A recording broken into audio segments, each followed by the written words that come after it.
바닷가 모래알보다 많다는 저 별 가운데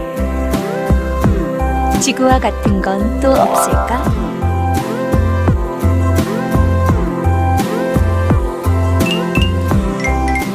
상상하고 상상해봤어. 하지만 상상뿐이면 재미없잖아. 최초로 우주로 간 건 강아지 라이카.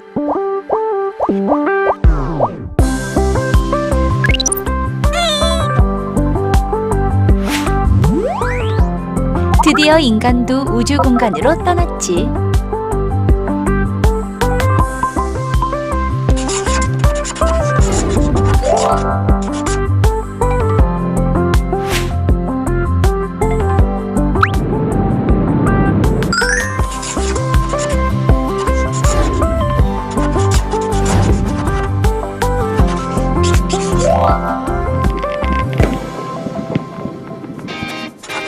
인류의 우주 탐사는 쭉 이어졌어.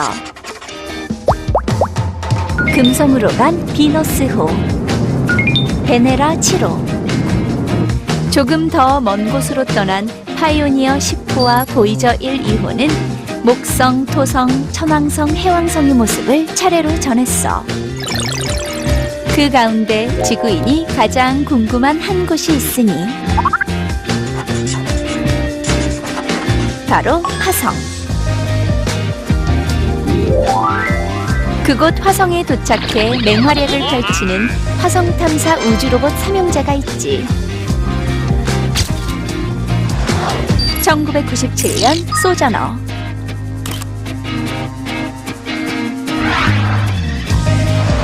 2004년 오퍼튜니티, 2012년 큐리오시티.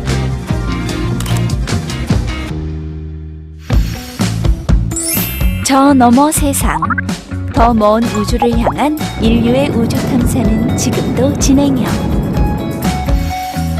과연 우리는 또 다른 지구를 찾을 수 있을까?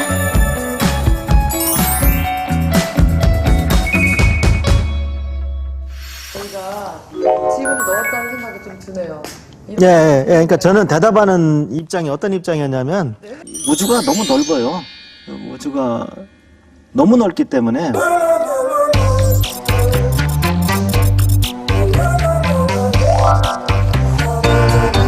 이 우주에 우리만 있다고 생각하는 거는 그건 무리인 것 같아요. 쉽게 말씀드려서 해수욕장에 갔어요. 근데 모래알을 하나 집어보니까 빨간색이야.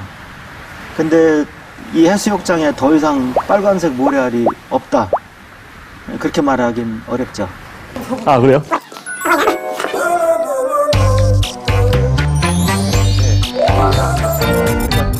당장 태양계 내만 보더라도 지구와 같은 비슷한 조건을 갖춘 행성들이 또는 위성들이 굉장히 많거든요. 그런데 태양계 내에는 우리 은하만 보더라도 1000억 개에 달하는 많은 별들이 있고 그 별들마다 일부가 태양계와 비슷한 행성계나 위성계를 갖고 있다면은 틀림없이 거기도 지구와 비슷한 조건을 갖는 것이 존재한다고 보고 있습니다. 우리 태양계 행성들이 있잖아요. 근데 수성하고 금성은 너무 해에 가까워요. 그래서 특히 수성은 아예 너무 뜨거우니까 공기가 없고요. 그 다음에 금성은 굉장히 그 대기권이 두꺼워요. 그래서 그 이산화탄소로 만들어진 그 엄청나게 두꺼운 대기 때문에 그 안에 온도가 상당히 높습니다.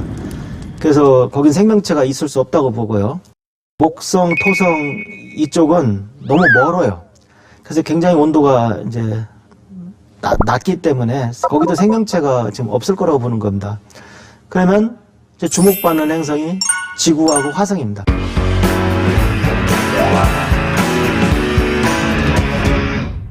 그래서 우리가 흔히 전문 용어로 habitable zone이라고 그럽니다. 그러니까 생명체가 살 수 있는 곳. 그러니까 우리 태양계 경우에는 지구와 화성에 해당됩니다. 그래서 자연스럽게 이제 화성이 주목을 받게 된 거죠. 화성은 신기한 게요. 크기는 지구 반만 해요. 근데 참 묘한 게 화성은 24도 기울어져 있어요. 자전축에. 근데 우리 지구의 경우는 23.5도 기울어져 있잖아요. 놀라울 만큼 똑같아요. 그래서 화성은 봄, 여름, 가을, 겨울 그 계절이 있어요. 예, 그래서 그게 비슷하고요. 예, 그 다음에 화성은 대기가 있어요. 좀 아주 뭐 지구처럼 공기가 풍부하고 그런 건 아니지만 어쨌든 대기가 있고요. 그 다음에 이제 물의 존재가 있는 것으로 지금 모두가 추정을 하고 있어요. 그래서 물의 존재도 생명의 굉장히 핵심적인 요소이기 때문에 화성을 유력한 그 지구와 비슷한 그 후보로 꼽고 있습니다. 항성, 행성, 위성. 이건 뭘까? 우주의 가장 중요한 구성원은 항성. 항성은 대체로 수소와 헬륨 덩어리인데 수소가 핵융합 반응을 통해 헬륨으로 바뀌면서 에너지로 전환되어 열과 빛이 나와. 행성이란 항성 주위를 공전하며 스스로 빛과 열을 만들어내지 못하는 천체를 말해. 태양계로 보자면 태양이 항성이고 지구, 수성, 금성, 화성, 목성, 토성, 천왕성, 해왕성이 행성이지. 마지막으로 행성 주위를 도는 천체인 위성이 있어. 말하자면 지구의 달이 위성에 속하지. 물론 화성, 목성과 토성 등도 크고 작은 수십 개의 위성을 갖고 있어. 밤하늘에 반짝인다고 모두가 똑같은 별이 아니란 사실 기억해둬. 천문학의 또 묘미이기도 한데요. 우리가 여러 가지 관측 장비, 아까 이제 로봇도 보내고 지구에서 측정도 하고 해서 많은 것들을 이제 정보를 통해서 재구성해서, 아까 지구에서 재구성해서 알게 됐는데 화성에는 굉장히 재미있는 그 지형들이 많이 발견이 되고 있는데요. 그 중에 대표적인 게 아까 지구에서도 보일 정도로 거대한 그 운하가 있어요. 그러니까 지구로 치면 운하인데 한 거리가 한 4,000km 정도 되는 폭은 한 200km, 그러니까 한반도의 넓이 정도 되는 것들이 뭐 4,000km니까 뭐 지구에서 대략 한 뭐 대만이나 이런 정도까지 쭉 뻗어 있는 굉장히 커다란 산도 지구에 지금 우리 지구에서 가장 높다고 하는 에베레스트 산에 한 3배 정도 되는 한 26,000m 정도 되는 거대한 산이 있습니다. 산이 차지하고 있는 면적만 그 지름만 해도 한 5,000km 되는, 그래서 화성을 이렇게 보면은 그렇게 눈처럼 이렇게 커다랗게 달려있는 그런 정도 크기가 있는데요. 그런 지형 같이 굉장히 드라마틱하고 신기한 지형들이 많이 있습니다. 이제는 그 화성에 이주하는 것을 실제로 심각하게 이제 고려하고 있는 것 같아요. 그러니까 지금은 거의 좀 우스갯소리 비슷합니다만 실제로 화성에 조만간 이제 그 기지를 만들어서 그쪽으로 사람을 보내겠다, 뭐 선발도 하고 막 그랬어요. 그때 선발할 때 그 조건이 한 번 가면 다시 지구로 못 온다.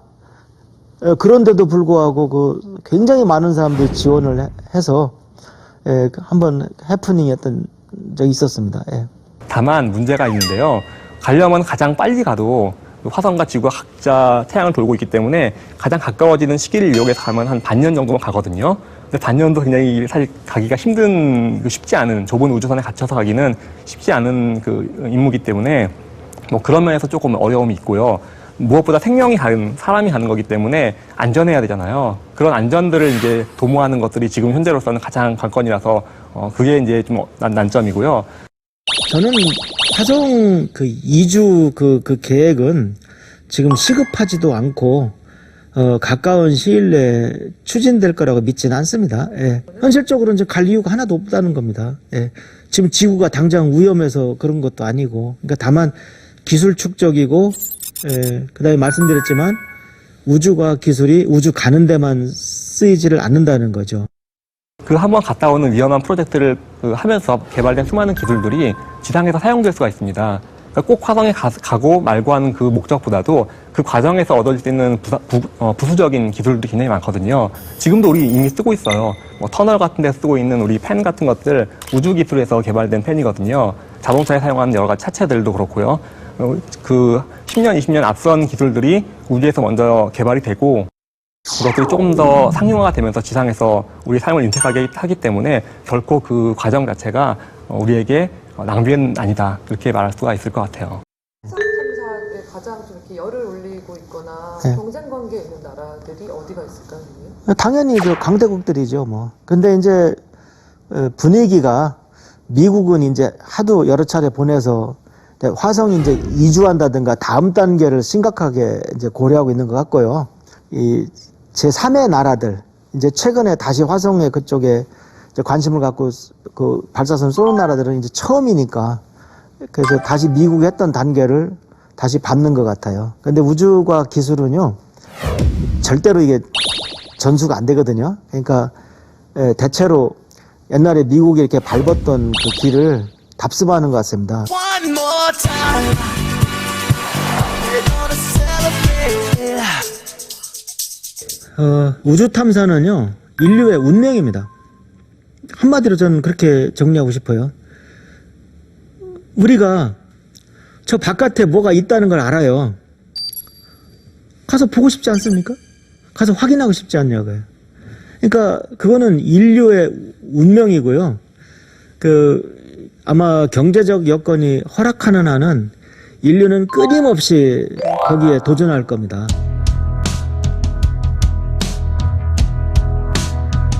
(1924년까지만) 해도 사람들은 우리 은하가 곧 우주의 전체라고 믿었다.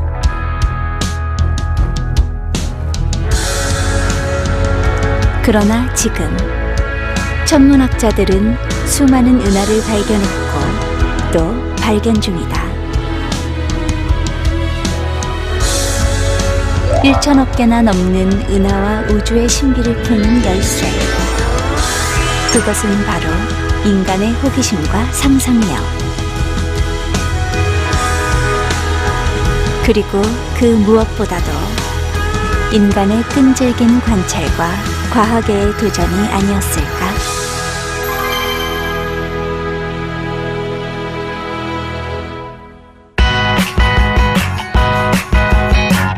Twinkle, twinkle, little star. How I wonder what you are. Or is it a constellation? Just a constellation. Is it a constellation? 1950년대 초부터 과학자 사이에서는 소리 없는 치열한 연구 전쟁이 벌어졌으니 그들의 목적은 이것, 인류의 비밀 암호 DNA. 유전자 구조를 밝혀라. 선두주자는 영국 캠브리지 대학의 제임스 왓슨과 프랜시스 크릭. 두 사람은 DNA의 실체에 점점 다가가고 있었지. 런던의 킹스 칼리지 연구소에서도 로잘린드 프랭클린과 모리스 윌킨스의 연구가 한창이었어. 왓슨과 크릭, 그리고 프랭클린과 윌킨스의 치열한 경쟁이 시작된 거야. 누가 먼저 DNA 구조를 밝힐 것인가? 그때 프랭클린이 찾은 놀라운 사진 한 장. 하지만 동료 연구자 윌킨스는 프랭클린의 허락 없이 그 사진을 왓슨과 크릭에게 보여주었고, 덕분에 왓슨과 크릭은 DNA 구조에 대해 전 세계에서 맨 처음으로 발표할 수 있었어. 1953년 4월 DNA 분자 모형 대공개. 인류의 DNA가 이중 나선 구조란 사실을 말이야. 1962년 마침내 왓슨과 크릭, 윌킨스는 노벨 의학상을 받았지만 이 발견에 가장 큰 기여를 한 프랭클린은 암으로 사망. 안타깝게 노벨상을 받지 못했어. DNA 구조를 밝힌 엄청난 사진을 제공하고도 노벨상을 받지 못한 비운의 과학자 프랭클린. 그녀의 사진은 바로 이것. 이중 나선 구조의 DNA 엑스레이 사진. 바로 이 한 컷이 과학사를 바꾼 놀라운 발견이 아니었을까?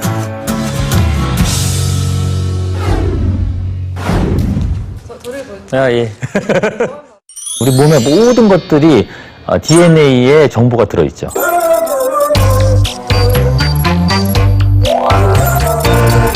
우리 몸의 모든 것들을 결정하는 그런 것들이. 그러니까 내 눈이 왜 이렇게 생겼고, 내 코가 왜 이렇게 생겼고, 뭐 나는 왜 머리가 좋고, 왜 머리가 나쁘고, 나는 왜 운동을 못하고 잘하고, 뭐 이런 것들이 많은 부분이 100%는 아니고요. 많은 부분이 DNA에 이미 디자인이 돼 있는 거죠. 그러니까 그게 뭐 너무 중요할 수밖에 없는 거 아닌가요? 제가 뭐라고 더 설명을 해야 될지 모르겠네요. 우리가 피를 나눈 형제다 그렇게 말하잖아요. 근데 정확하게 말하면 피를 나눈 형제가 아니라 요즘 말로 하면 DNA를 나눈 형제죠, 그죠? 더 중요한 말은 DNA를 나눈 것도 아니고 같은 DNA 서열을 가지고 있는 사람들이 이제 형제가 되는 거니까.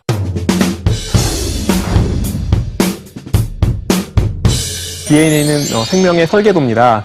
생명의 생김새, 하는 행동, 생각 이런 것들까지 굉장히 큰 영향을 미치는 아주 자세한 설계도입니다. 생명체의 어떤 기록이라고 볼 수 있어요. 뭐 흔히 정보라고 많이 비유를 하는데 생명의 역사, 우리 인류의 역사 다 보여줄 수 있기 때문에 그 DNA를 보는 것이고요. 미래로 본다면은 DNA는 정보입니다. 이 안에는 우리가 앞으로 어떻게 늙어갈 것인지, 우리가 앞으로 어떤 질병을 걸릴 확률이 그만큼 높을 것인지 이런 것들이 지금 이미 많이 조사가 돼 있고요. 근데 그거를 알게 되는 모든 계기가 다 DNA 안에 숨어 있어요. 근데 그 DNA가 그러면 어떻게 유전 정보를 가지고 있을까라는 생각을 이제 하게 되는데, 그것을 풀 수 있는 어떤 그 단초를 이제 DNA 구조가 발견이 되면서 이제 알려지게 됩니다. DNA가 가지고 있는 정보가 네 종류거든요. 네 가지의 조합인데 이 네 개가 그 중에 이 DNA는 이 네 개 중에 뭔지를 하나하나를 다 밝혀낸 겁니다. 그러니까 알파벳이 4개 있는 책이에요. 그럼 그 책 전체는 4개의 글자로만 네, 쓰는 거네요? 네. 보셨어요? 그건 못 보고 걔네들이 내는 시도는 반짝반짝 빛나요. 그거는 볼 수가 있어요. 실험실에 가면은. 디옥시리보핵산, 줄여서 DNA. 도대체 무엇일까? 인체는 세포들이 모여서 만들어졌어. 그 세포 속으로 들어가 보면 세포질과 핵이 있고, 그 핵 안에는 유전 정보를 담은 염색체가 있어. 그리고 염색체들은 DNA로 이루어져 있지. DNA를 더 자세히 보면 아데닌, 티민, 시토신, 구아닌이라는 4가지의 염기로 구성된 2가닥으로 된 나선 구조를 하고 있지.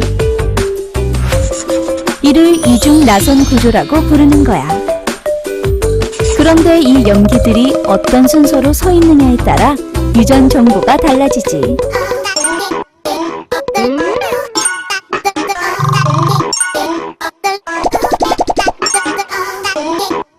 겨우 4개의 염기로 다양한 모습의 수많은 생명을 만들어내다니 정말 놀라운 일이 아닐 수 없어. DNA를 사람들이 알게 되면서 가장 놀란 게 우리 만물의 영장이라고 생각했던 사람하고 다른 생명체하고 크게 다르지 않다는 점에 많이 놀랐거든요. 예를 들어가지고 우리하고 많이 다르다고 생각했던 게 식물이 많이 다르다고 느꼈을 텐데, 바나나 같은 경우 DNA를 분석해놓고 비교를 해보니까 우리하고 절반 이상, 거의 60% 가까이가 같아요. 우리가 굉장히 미물이라고 생각했던 초파리 역시 절반이 같아요. 한 50% 같고. 심지어 눈에 아주 우리가 그냥 징그러워하는 회충 같은 기생충도 40% 가까이 같은 것으로 지금 나오고 있습니다. 식물과 같다고 하면 기분 나빠하는 사람도 종종 있는데, 사람이 식물보다 나은지는 모르겠어요. 예. DNA 차이에 주목을 하다 보니까 인간과 가장 비슷한 동물이 또 뭐가 있을까를 사람들이 찾게 됐는데 그 영장류 중에서도 침팬지 또는 보노보라고 하는 침팬지와 가장 비슷하게 생긴 그 영장류가 인류와 가장 비슷한 DNA를 가지고 있는 것으로 조사가 됐습니다. 이들은 거의 1% 정도밖에 차이가 나지 않고요. 사람하고 침팬지하고 1% 다르다 그러는데, 일단은 DNA가요, 엄청 많아요. 그 숫자가. 얼마나 많냐면, 6 곱하기 10의 9승계예요. 6 곱하기 10의 9승계면은, 몇 개죠? 60억 개죠. 60억 개에서, 6 곱하기 10의 9승계에서 1%가 다르면, 얼마가 다른 거냐면, 6 곱하기 10의 7승계가 다른 거예요. 그러면은, 6천만 개가 다른 거죠.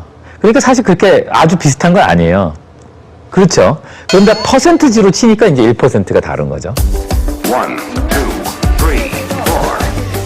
3, 4. 인간 게놈 프로젝트는 1980년대에 처음 얘기가 나왔는데 우리가 DNA가 생명체를 구성한다는 사실을 알게 됐어요. 그렇다면은 그 DNA, 한 생명체가 가지고 있는 DNA 전체를 한번 알게 되면은 많은 것들을 인류에 대해서 또는 생명체 자체에 대해서 많은 것을 알게 되지 않을까 하고 상상을 했고요. 그 가장 관심이 큰 대상은 당연히 인류였고요. 그러다 보니까 인류의 총 염기, 그러니까 DNA를 염기라고 하는데 그 염기의 수가 총 30억 쌍, 그러니까 60억 개가 됩니다. 그걸 모조리 다 읽어들여가지고 데이터베이스를 만드는 작업을 시작했습니다. 그 작업이 15년 이상 걸렸고요. 2003년에 처음으로 완료가 됐습니다. 그러니까 지금 뭐 인간 게놈 프로젝트가 끝났다 이거는 꽤 옛날 뉴스고요. 지금은 이제 사람들이 이 가격을, 그러니까 한 사람 데이터를 읽는 시간을 굉장히 빠른 속도로 줄이고 있어요. 요즘은 뭐 며칠 안 걸립니다. 원래 미국 정부에서 잡았던 목표가 한 사람 서열 분석하는데 1,000불, 그러니까 100만 원 정도가 되도록 하자. 이제 그게 목표였어요.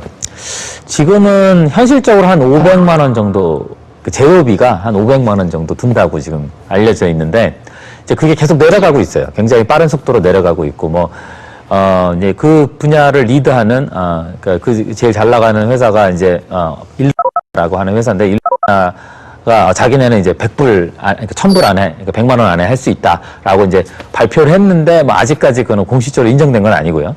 그렇게 이제 가격이 막 내려가고 있는데, 그러면 이제 그게 관심이 있냐라고 하면은 1,000불이 되면은 모든 사람이 다 자기만의 DNA 정보를 가지게 된다고 생각을 하는 겁니다. 근데 지금은 인류의 수준이 아직 그런 건 아니고요. 그냥 DNA를 읽을 수 있는 수준입니다. 그거를 해석하는 거는 완전 다른 얘기죠. 그 미래의 얘기죠. 한 20년쯤 지나면 진짜로 시간은 뭐 제가 정확하게 뭐 미래학자가 아니니까 그걸 예측할 수는 없는데 자기의 DNA 서열이 들어있는 휴대폰을 들고 병원에 가면은 아마 이렇게 거기 병원에 있는 의사가 옆에다 꽂아놓으면 이 사람은 뭐 당뇨병 확률이 이 사람은 무슨 약은 주면 안 되고 뭐 무슨 약을 쓰면 효과적이고 뭐 이런 데이터가 아마 한꺼번에 딱 뜰 겁니다. 재밌네요. 진짜 재밌네요. 그런 세월이 오겠죠. 최근에는 이 이전 정보를 가지고 직접 마치 레고 블록을 조립하듯이 조립해가지고 생명체를 만드는 일도 가능해졌어요. 이게 합성생물학이라고 하는 생물학 장르인데요. 그 분야인데요. 이 분야에서는 이미 공개되어 있는 유전 DNA 정보, 유전자를 가지고 마치 정말로 블록을 쌓아서 뭐 집문학을 만들듯이 생명체를 만드는 것이 가능하다고 보고 있어요. 아마추어 학자들도 전문적으로 생물학을 연구하지 않는 학자들도 정보만을 가지고선 그 생물학 새로운 생명체를 설계하고 합성하는 것까지도 지금은 가능해졌어요. 그리고 그거를 가지고 공개적으로 경진대회를 여는 곳도 생겼고요. 이럴 정도로 그냥 대중화가 되다 보니까 누구나 문턱 없이 참여할 수 있는 그런 열린 과학의 시대가 열렸다는 그런 평도 있는 반면에 한편에서는 굉장히 신중해야 될 이런 생명 창조의 문제를 너무나 쉽게 열어둔 것이 아니냐 이런 우려도 하고 있는 실정입니다. 이게 지금 2010년도에 이후에 지금 벌어지고 있는 아주 가장 최근에 벌어지고 있는 일들입니다. DNA 이중 나선 구조를 본 순간 과학자는 말했다. 너무나 아름다워서 틀릴 리가 없다. DNA 이중 나선 구조의 비밀이 밝혀진 후 또 과학자는 말했다. 우리는 생명의 비밀을 발견했다.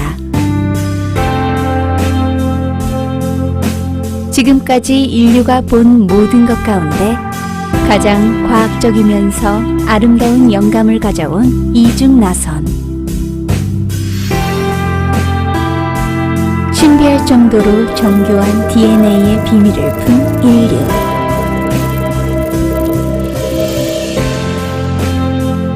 DNA 신비를 손에 쥔 우리는 지금 희망의 길과 공포의 길, 갈림길에 서 있는 건 아닐까?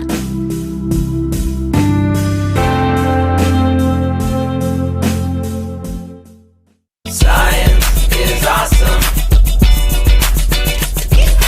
Science is awesome, and I love it so. There's still lots and lots of things science don't know.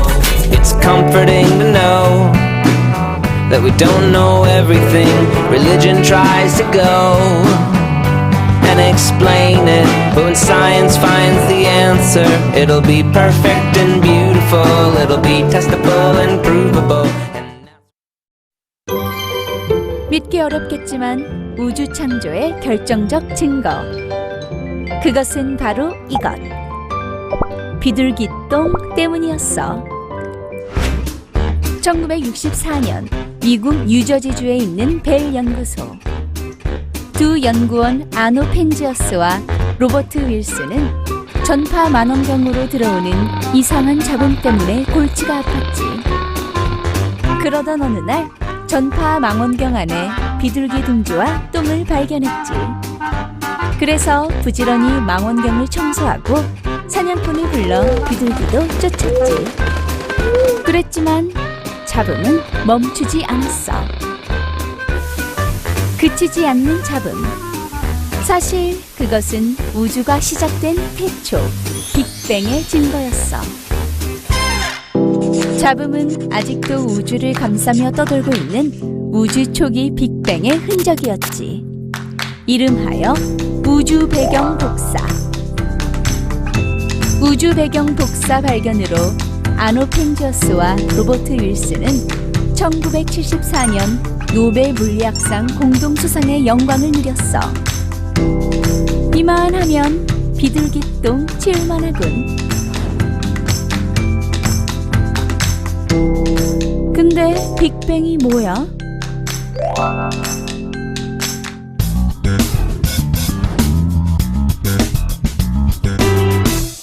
빅뱅이란 한마디로 우주가 거대한 그 폭발로 시작됐다. 그런 우주론입니다.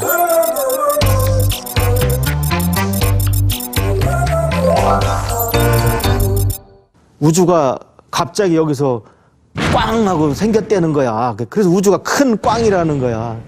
그것이 영어로 빅뱅입니다. 그러니까 뱅이 무슨 뜻이냐면 우리나라 아이들은 뭐 총 가지고 탕탕 그러잖아요. 근데 이제 미국 애들은 뱅뱅 그래요. 예, 그러니까 빅뱅을 직역하면 큰 꽝이에요. 그럼 이제 이해가 되시죠? 네. 빅뱅, 흔히 얘기하는 대폭발. 하지만 실제로 폭발이 있었다고는 볼 수 없어요.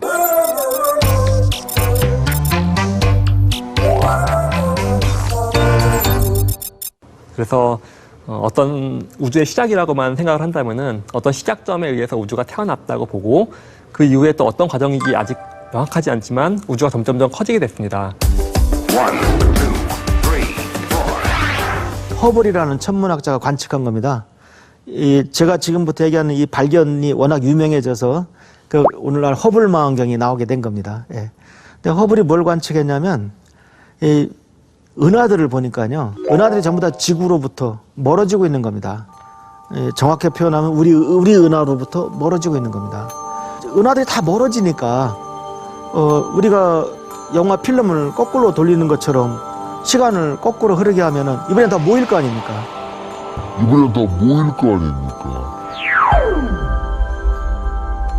다 모여서 한 점에 다 모이게 되는 거죠. 그러니까 그 시간을 거꾸로 돌려서 한 점에 다 모이게 되는 그 시기에 우주가 폭발로 커지기 시작했다. 이렇게 해서 바로 빅뱅 우주론이 나오게 된 겁니다. 우리가 우주를 관측하면은 아주 식어 빠진 그 영하 270도에 해당되는 그 온도에 해당되는 정도로 이 차가운 그 빛이 관측됩니다. 전파에서 관측됩니다. 근데 우주 어디에서나 똑같이 이 빛이 날아오기 때문에 우리가 우주 배경 복사라고 부릅니다. 우주 배경 복사란 우주 공간의 모든 방향에서 거의 같은 강도로 골고루 쏟아지는 빛이야. 빅뱅으로 우주가 탄생하고 38만 년이 지난 뒤 뜨거운 빛이 우주 팽창과 함께 우주로 퍼져나갔고 그 빛은 점점 차가워져 영하 270도에 이르렀어. 우주 배경 복사는 이 식어버린 빛으로 빅뱅 이론을 뒷받침하는 중요한 증거라 할 수 있지. 근데 그러니까 우주 배경 복사가 관측됐다는 것은 제가 금방 식어 빠진 빛이라고 했잖아요. 그러니까 옛날 이 우주 초기에는 엄청나게 뜨거웠던 빛들입니다. 그러니까 빅뱅이 맞는 거죠. 그러니까 우주 배경 복사가 관측됨으로 인해서 그래서 이제 빅뱅 우주론은 정설이 되는 것입니다. 큰 꽝이란 뜻의 빅뱅. 이 말 속엔 과학사가 담겨 있어. 1940년대 말부터 과학자들은 최초 우주가 어떻게 태어났느냐에 대해 의견이 분분했지. 1929년 허블이 은하와 은하 사이가 멀어지고 있다는 사실을 발견한 뒤였거든. 가모프 등 몇몇 물리학자들은 뜨겁고 밀도가 높은 우주의 원시 원자들의 폭발로 시작됐다고 주장했어. 반면에 프레드 호일은 우주는 항상 현재와 같은 모양으로 존재하며 어떤 장소와 시점에서도 똑같다는 정상 우주론을 주장했어. 그러던 1949년 영국의 라디오 방송에 출연한 프레드 호일은 우주가 어느 날 갑자기 빵 하는 대폭발로 생겼다고요? 이런 빅뱅이란 게 말이 됩니까? 라며 가모프의 이론을 비아냥거렸는데 이 말이 바로 빅뱅의 기원이 되었어. 심지어 이론을 주장한 가모프조차 마음에 들었는지 빅뱅이라고 불렀으니까 말이야. 빅뱅 이론을 반대한 사람이 정작 빅뱅이란 이름을 탄생시켰다는 아이러니. 아마도 프레드 호일은 제가 유학했던 텍사스 대학교에 드 보클레르라는 그 프랑스계 그 학자가 계셨어요. 뭐 좀 다 돌아가셨는데 그분이 그렇게 아주 옹고집이고 우주 나이가 이제 100억 년이다 이렇게 주장을 했습니다. 그 다음에 이제 또 이쪽에 캘리포니아 쪽에 샌드지나 이제 탑만 같은 그 천문학자들은 우주 나이가 200억 년이다 이렇게 주장을 했어요. 우주 나이가 100억 년이다, 200억 년이다 이렇게 첨예하게 대립을 했습니다. 그 농담을 우리가 남북전쟁이라고 그랬습니다. 한쪽이 100억 년이라고 하고 한쪽이 200억 년이라고 하니까 그냥 일반 천문학자들은 에이 150억 그런 겁니다. 그래서 사실 그 150억이라는 숫자는 그렇게 해서 나온 겁니다. 그러니까 실제로 대충 그 정도라는 거지 뭐 145억 년이면 틀리고 뭐 155억 년이면 틀린 거겠습니까? 근데 이제 최근에 이제 계속 위성들이 올라가서 가장 최근에 2015년 현재 가장 확정된 값이 138억 년입니다. 그거를 1년으로 줄여보자 말이죠. 그러면 예를 들어서 빅뱅이 설날에 있었다, 설날. 그러면 사람이 우리가 신생대 태어나잖아요. 언제쯤 태어나느냐? 12월 31일 밤 10시에 태어납니다. 그러니까 우주 나이가 1년이라면 인류의 탄생이 12월 31일 밤 10시 태어난다고요.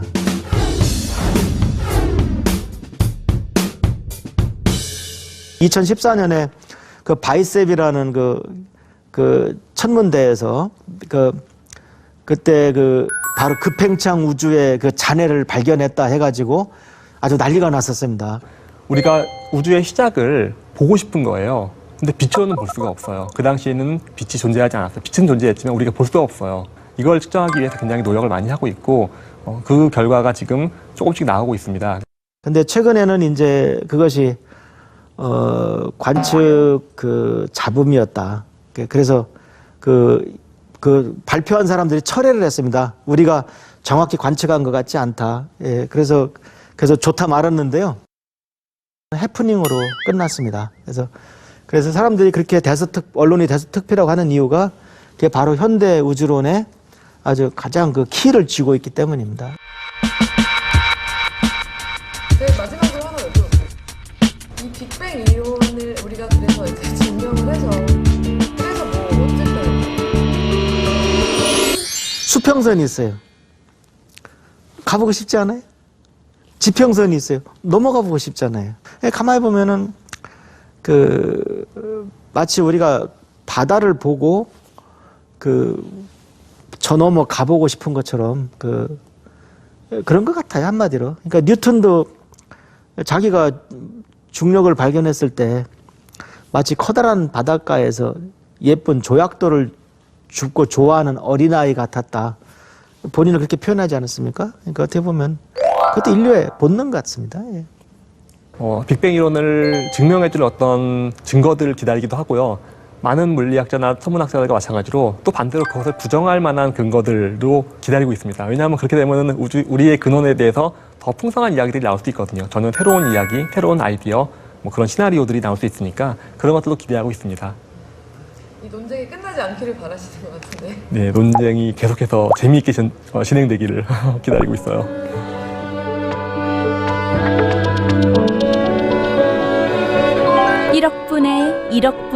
일억분의 1초보다 짧은 시간에 우주는 1억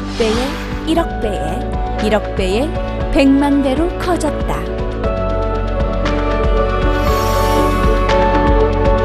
그리고 138억 년이 흐르고 우리는 여전히 우주가 보내온 수많은 질문들을 풀고 있다.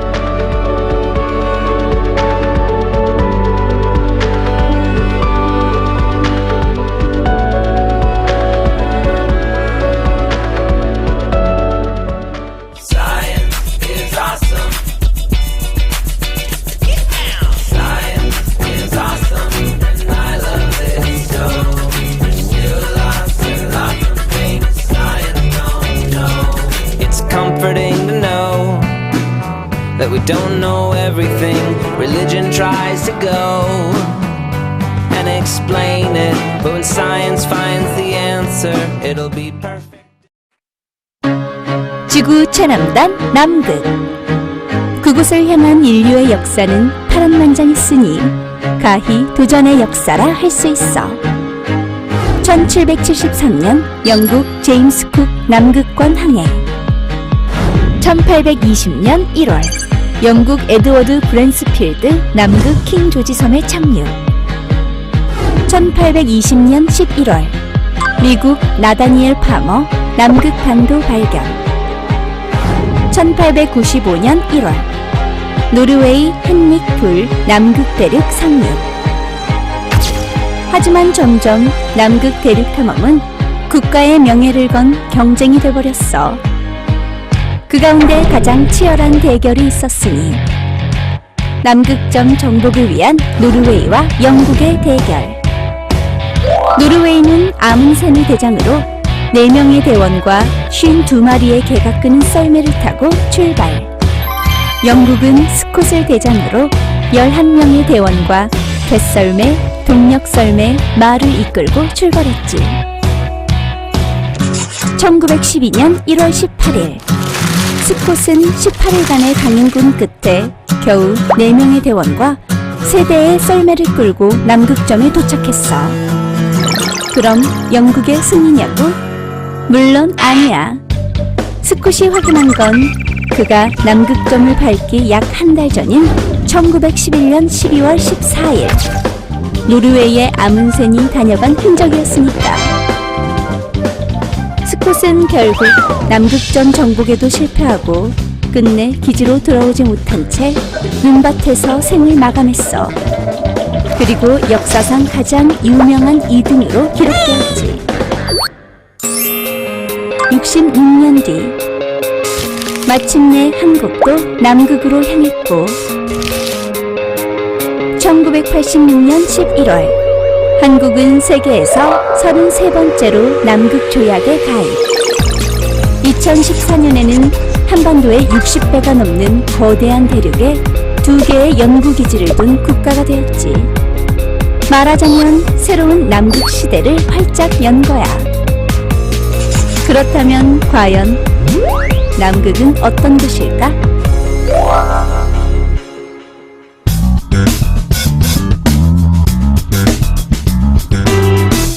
물을 쫙 뿌렸을 때 그냥 얼어서 그냥 확 떨어지죠. 얼음 결정이. 그러니까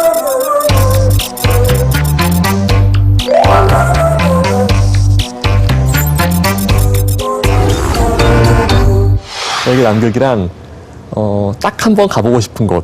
그런데 굉장히 추워서 저는 하루만 있다 오고 싶어요.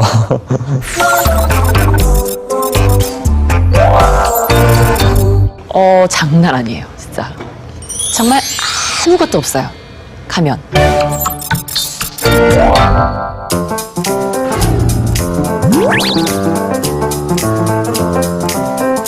우리가 생각할 때는 남극이 막 눈도 많이 오고 그럴 걸로 알고 있지만 굉장히 사막 같은 곳입니다. 그러니까 이런 적설량이 1년에 뭐 굉장히 뭐 1cm도 안 되는 그런 굉장히 사막과 같은 건조한 지역이기 때문에 사람이 들어갈 수 있는 기간은 여름, 남극의 여름밖에 없는데 그 기간에는 실질적으로 그렇게 사람이 생각하는 것처럼 눈이 막 허벅지까지 푹푹 빠지고 그렇진 않아요. 그래서 한 발목까지 빠지는 정도? 그 정도고 가면은 아무것도 없는 허허벌판에 그냥 눈만 있어요. 오로지.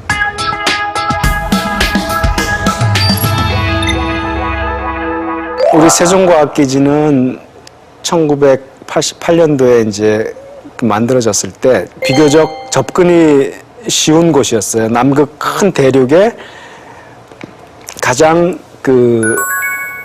남극 반도의 끝쪽에 있는 그때만 해도 그 남극을 진출을 하는데 전초기지로 세종기지를 썼었죠. 그래서 2014년 작년에 장보고기지를 이제 저희가 건설을 해서 만들어서 그때 이제 진정한 남극 대륙 연구를 저희가 이제 시작하기 위해서 두 번째 또 대륙 기지를 만들게 된 겁니다. 남극에 어떻게 다녔어요? 저는 남극에 뉴질랜드까지 비행기를 타고 간 다음에 뉴질랜드에서 장보고기지까지 배를 타고 들어갔어요. 그래서 걸린 기간은 한 일주일 좀 넘었던 것 같아요. 그래서 뉴질랜드까지는 비행기로 12시간, 그 다음에 뉴질랜드부터 장보고기지까지가 배로 한 6일 정도 걸리는 것 같아요. 힘드셨겠는데요? 멀미가 정말 심해요. 그 남극 주변에 도는 해류가 있는데 그 남이 60도 부근까지가 그 해류가 굉장히 세게 도는 부분이어서 파도가 굉장히 심하고요. 그렇기 때문에 저희 쪽으로 올 때도 멀미에서 괜찮은 사람만 보내라 라고 이제 오더가 올 정도였고 저 같은 경우도 멀미약 달고 살았고요.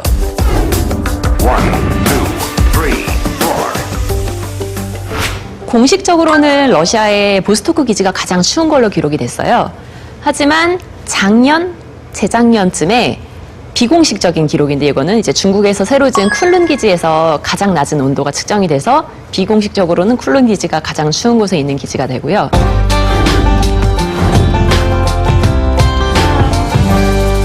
장보기지 바로 근처에 미국의 맥머도 기지라는 기지가 있어요. 그 맥머도 기지는 남극에서 가장 큰 기지예요. 얼마나 크냐면은 거기에는 여름에는 연구원들까지 합해서 한 2,000명 정도가 다 이제 왔다가 겨울에는 200명 정도가 상주를 하는데 그 안에서 어떤 경제가 돼 있어서 실제로 기념품도 팔고 쓸 수 있다는 얘기가 있고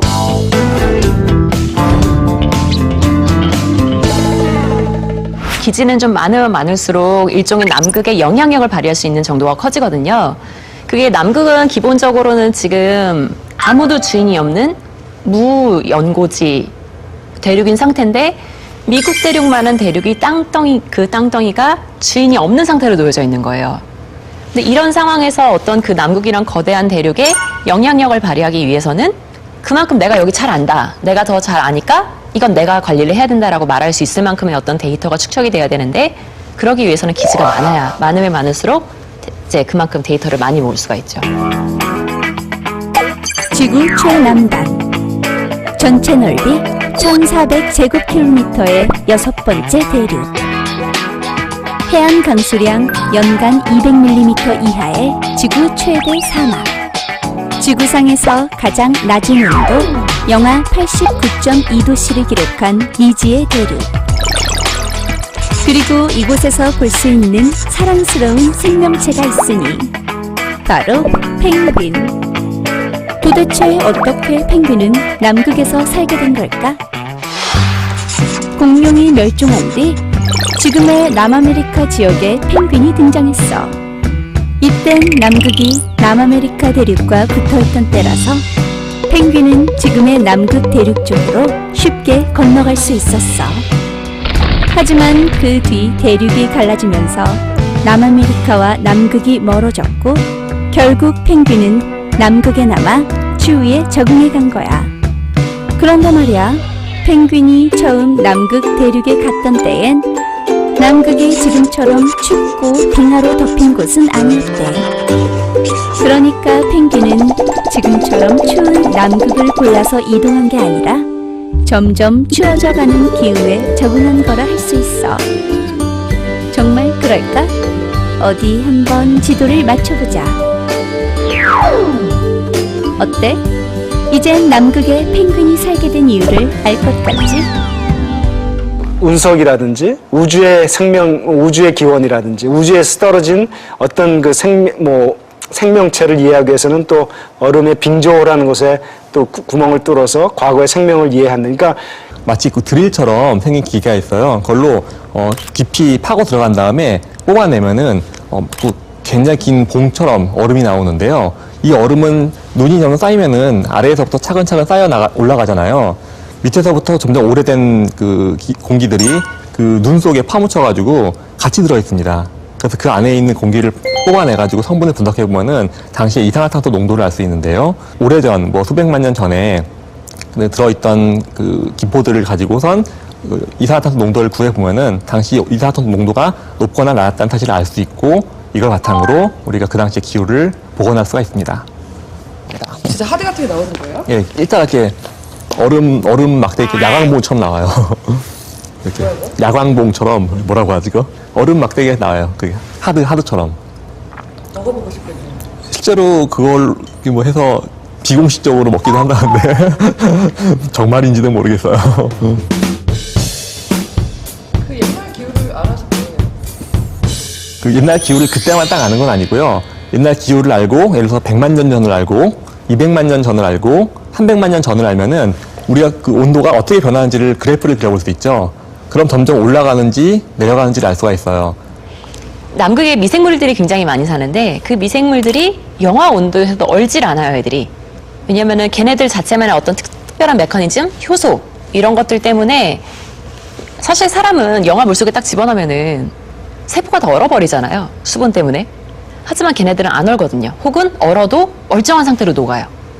그런 거를 이제 사람들이 또 이용할 방법을 찾고 있고, 제가 예전에 만났던 한 분은 그걸 이용해서 세제 만드는 기술을 이제 연구하고 계셨는데, 왜 지금 우리 빨래하면은 따뜻한 물에 해야지 잘 된다고 하는, 따뜻한 물에 해야 비누도 좀 잘 녹고 이런 게 있는데, 얼음물 같은 물에서도 잘 녹는 비누를 만들 수 있는 거죠.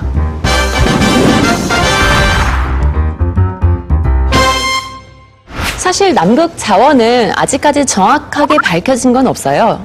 그냥 단순히 추측 내지는 굉장히 간략한 자료 가지고 이제 이럴 것이다라고 예상을 하고 있는데, 일단 땅덩어리가 워낙에 넓으니까 거기에 뭐가 있을지는 아무도 모르는 거예요.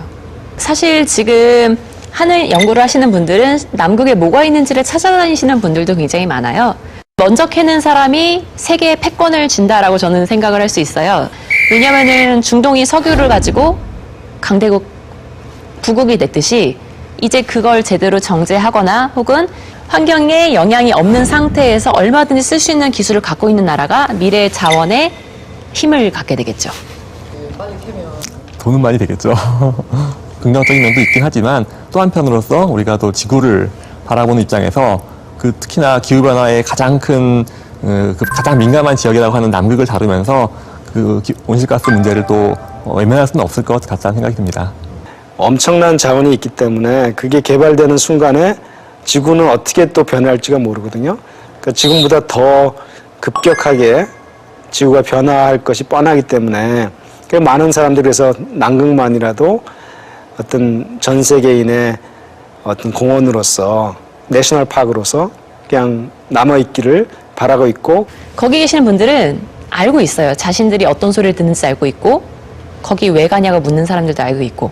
하지만 그 사람들이 하는 연구는 분명히 언젠간 당장의 내 대가 아니더라도 먼 훗날 내 자손, 자식에게 어떤 이득이 되는 기술이나 과학을 내놓게 되겠죠.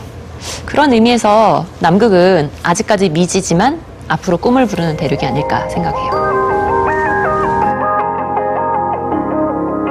우리가 남극을 동경하는 것은 신비로운 오로라 때문도, 끝없이 이어지는 낮과 밤 때문도, 펭귄과 바다 표범 때문도 아니다.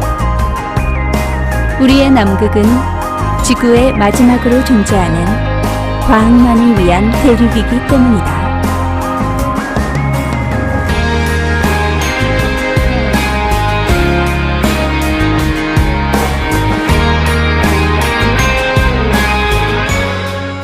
Science is awesome.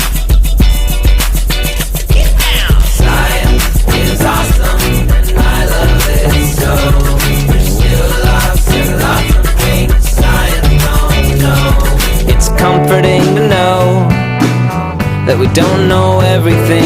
Religion tries to go and explain it, but when science finds the answer, it'll be perfect and beautiful.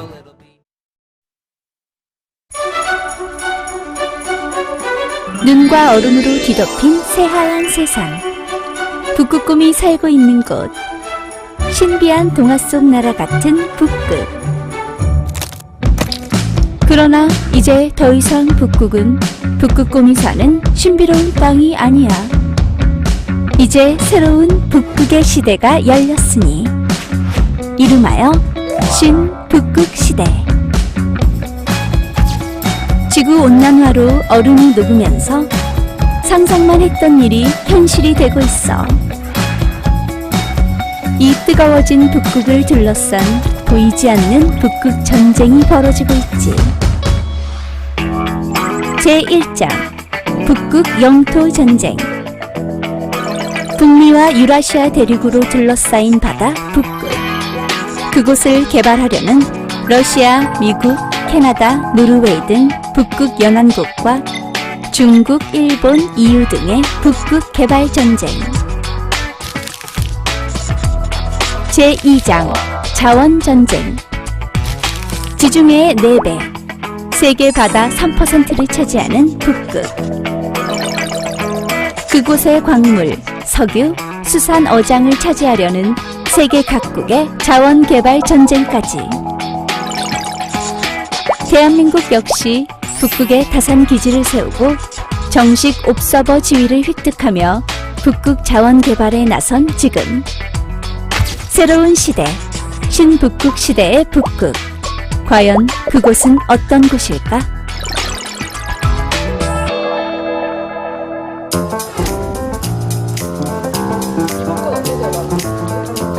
저에게 북극은 하나의 영상이에요. 그 빙하가 바다에서 멀쩡하던 거대한 빙하가 갑자기 쩍 갈라지면서 뚝 떨어지는 영상이었거든요. 그러니까 기후변화를 몸으로 보여주고 있는 곳입니다.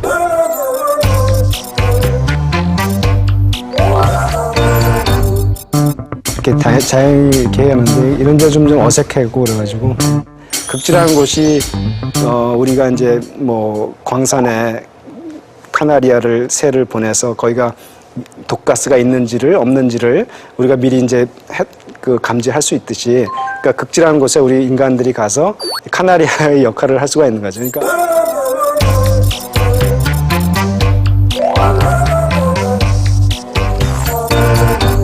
얼음의 어떤 카페트처럼 얼음이 쫙 깔려 있죠. 근데 이제 얼음도 그냥 여러분이 생각할 때는 그냥 우리 호수의 얼음처럼 이렇게 평평한 얼음이 아니라 울퉁불퉁해요. 왜냐하면 어는 과정에 처음에 얼 때는 처음 이제 우리 슬러시라 그래가지고 샤베트 같이 얼음 결정이 이렇게 걸쭉하게 얼기 시작합니다. 그러면 이제 그런 얼음들이 점점 우리 이제 육각 구조로 이렇게 이제 우리 빈대떡처럼 육각형의 그 빈대떡 얼음들이 이렇게 팬케이크 아이스라 그러는데, 그런 것들이 이제 처음엔 요만하다가 점점 커지면서 그것들이 이제 서로 붙어요.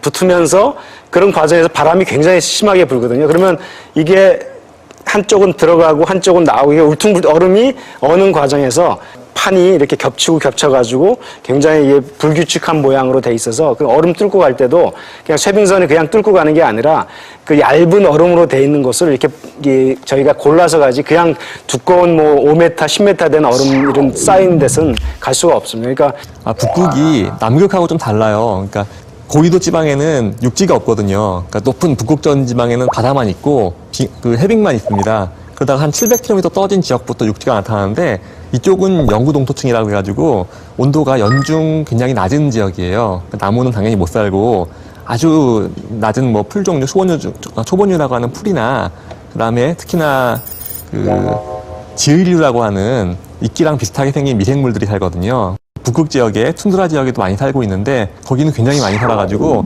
풀록들이 그걸 그 주된 먹이로 삼고 있어요. 가지고 제가 농담처럼 많이 얘기하는 게 뭐 그 루돌프의 도시락이라고 제가 항상 얘기를 하는데 북극은 저희들이 다산기지라는 것이 거기에 있어요. 그래서 다산기지에 가면 노르웨이까지는 뭐 한국에서 유럽을 통해 가지고 유럽에서 또 이제 노르웨이 맨 끝에까지 비행기를 타고 가서 거기서 또 비행기를 타고 다산기지까지 한 2-3시간 가고 그래서 이제 거기서 이제 또 우리 다산기지를 가려면 또 여러 가지 또 길을 통해서 가는데 다산기지에서는 지금 기후변화 연구 그다음에 이제 얼음 속에나 이런 차가운 곳에서도 얼지 않고 저온에서 적응하면서 사는 그 생물들의 어떤 저온 적응 연구라든지 거기서 나오는 미생물들을 활용해서 그것들이 뭐 결빙 방지 물질이라든지 어떤 그 응용할 수 있는 그런 물질을 개발한다든지 하는 그런 생명과학 연구, 그다음에 이제 해양 환경이 어떻게 변화하고 있는지에 대한 환경 변화, 해양 환경 변화에 대한 연구, 그다음에 뭐 지질 연구라든지, 그다음에 오로라 연구라든지, 그다음에 이제 빙권, 육상권, 해양, 대기권 이런 극지 전반에 걸친 그 연구들을 다산기지에서 지금 수행하고 있습니다.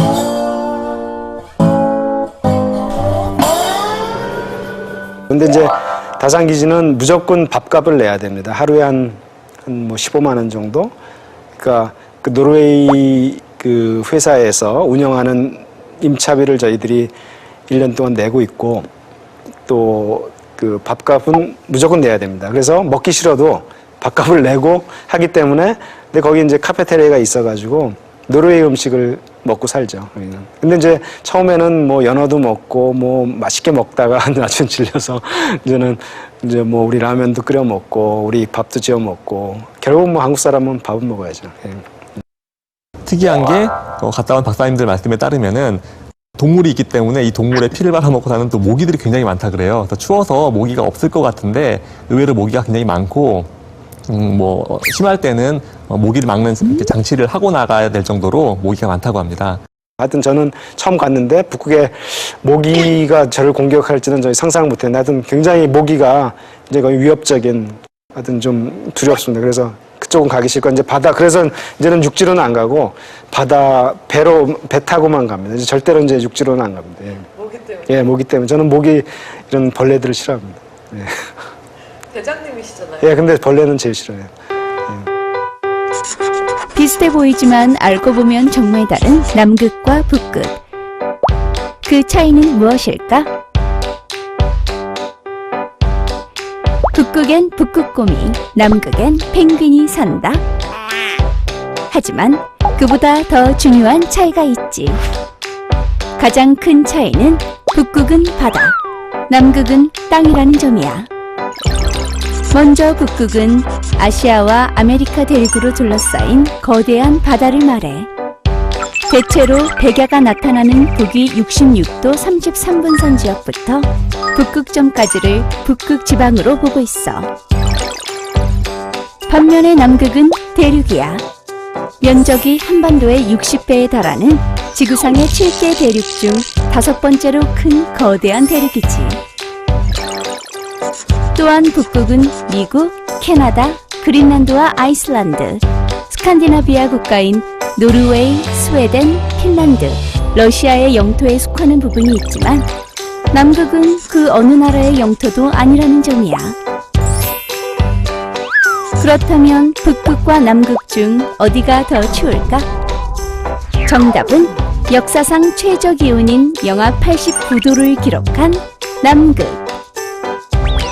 북극은 주변 바다와 낮은 위도에서 흘러나오는 따뜻한 해류의 영향을 받기 때문에 북극이 남극보다 덜 춥다는 거야.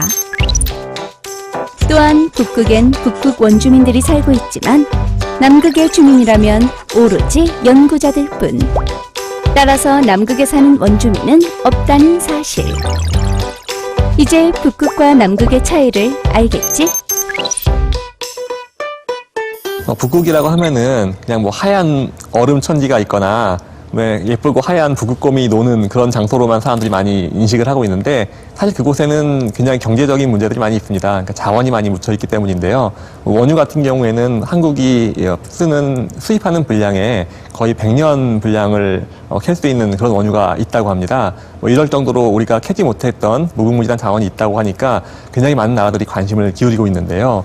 기존의 북극권에 원래 존재하던 나라들도 있고 새롭게 여기에 진출하고 싶어하는 나라들도 있다 보니까 그 갈등이 생각보다 좀 민감한 지금 상황입니다. 한국도 거기에 눈을 주고 있나요? 한국도 그쪽 자원을 개발할 것을 지금 명시를 하고 있고요. 목표를 세우고 있습니다.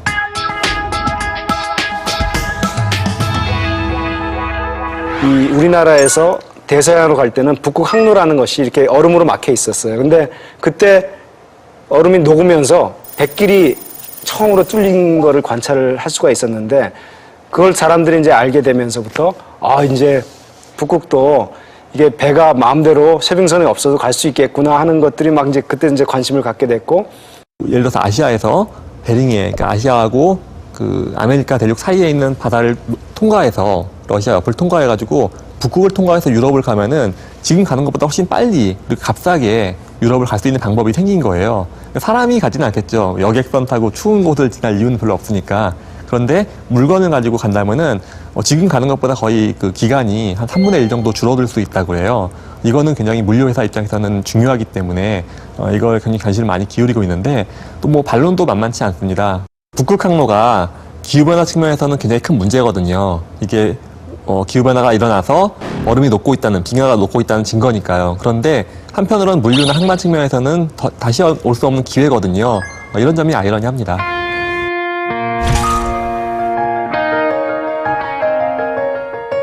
대한민국이라는 것은 뭐 전 지구적으로 봤을 때는 아주 조그만 나라지만 이산화탄소 배출을 굉장히 10대 국가지 않습니까? 그러니까 CO2를 굉장히 많이 방출하는 나라이기 때문에 우리나라도 어떤 책임감이 있습니다. 그러니까 그 북극 해빙이 우리와 관련이 없다고 생각하기 쉬운데 우리하고 관련이 없을 수도 있어요. 뭐 그것 때문에 기후변화가 오거나 한파가 오거나 이상기후가 온다고 해가지고 우리 그냥 조금 더 더우면 되고 뭐 사과 대신 오렌지 먹으면 되고 뭐 그런 문제일 수 있어요. 근데 그게 꼭 그렇진 않거든요. 왜냐하면은 그 지구 전체의 문제입니다. 바다의 빙하가 녹는 문제도 마찬가지고요. 지구의 기후변화도 마찬가지고 가장 나약한 생물이나 가장 연약한 존재들, 그러니까 사람으로 친다면 가장 가난한 사람들, 가난한 지역이 그 피해를 집중적으로 받게 됩니다. 그렇기 때문에 기후변화는 어떤 지역이나 특정한 사람들의 문제가 아니고 전 세계 사람들이 같이 고민해가지고 같이 살아가기를 연구해야 되는 그런 주제입니다.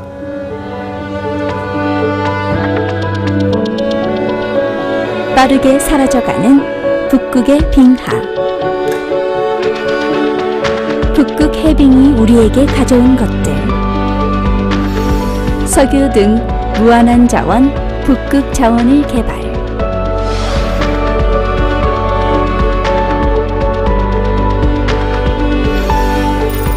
북극 해빙으로 빨라진 북극 항로 개척.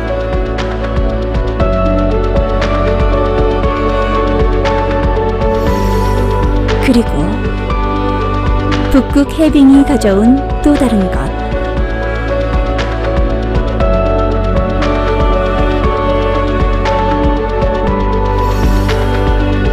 우리가 북극을 연구해야 하는 이유는 무엇일까?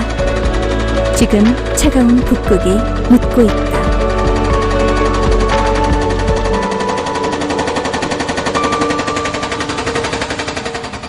Science is awesome. Science is awesome, and I love it so. There's still lots of things science don't know. It's comforting to know that that we don't know everything. Religion tries to go and explain it, but when science finds